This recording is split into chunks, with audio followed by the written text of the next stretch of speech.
Hello, it's Miss Catherine, and we have another story about being at the library.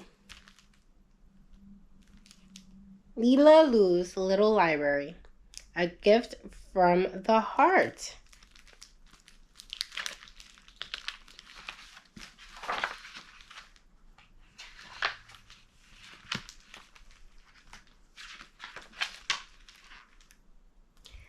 Lila Lou loved to read, morning, noon, and night.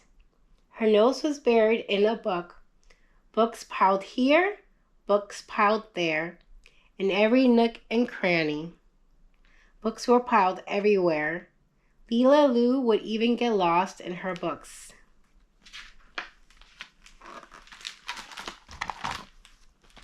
Lila Lou called out her mom. Over here came a voice from among all the books. Giving a sigh, her mom looked over, climbed over, and squeezed past the stacks of books. Where are you? Over here.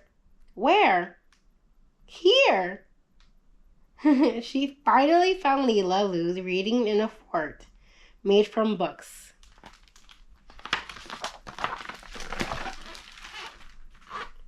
Her mom crossed her arms and shook her head. Lila Lou knew the words that would come from her mom's mouth next.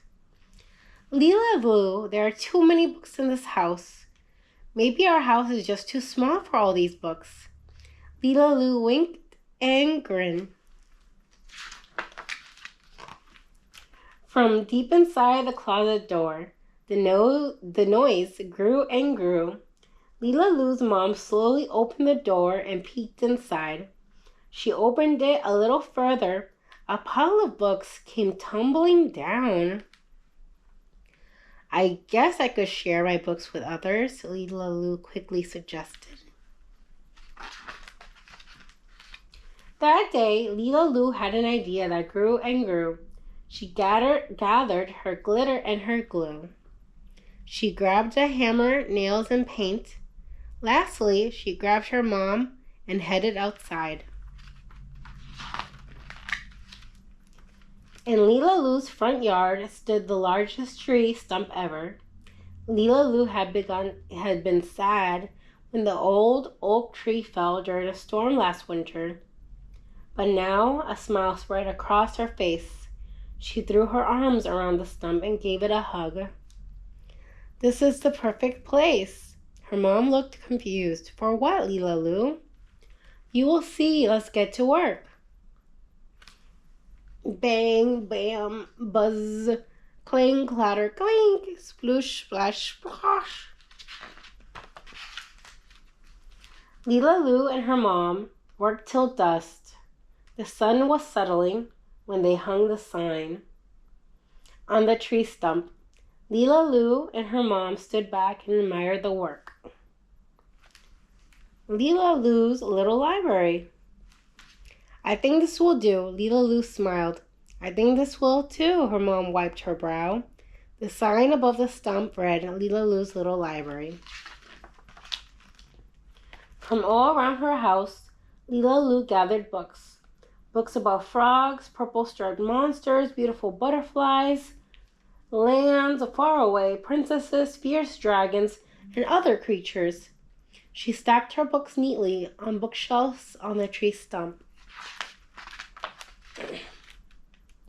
Lila Lou was up with the sunshine and birds the next morning to see who would visit her library. She sat by the tree stump and waited. She waited. Nobody came. People walked by, but no one noticed her library. This will not do.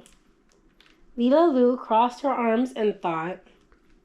She raced into her garage and brought out an old bell from a bicycle. It sounded just like the ice cream truck that drove around the neighborhood. Ding, ding, ding, ding, ding, ding.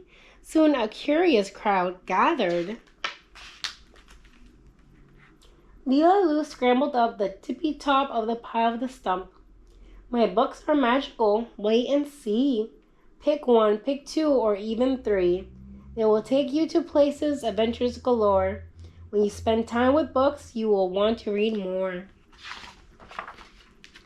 Can I have a book? Asked the boy with his dog. Do you have one for my baby? Asked a woman pushing a stroller. We want books too, called some others. Soon the entire neighborhood was borrowing books, leaving books, and lending books at Leela Lou's little library. Not only did they always have a new book to read, but so did Leela Lou. Building a family library. Space, books, beyond the books, and how to grow your library. Ooh, I like this.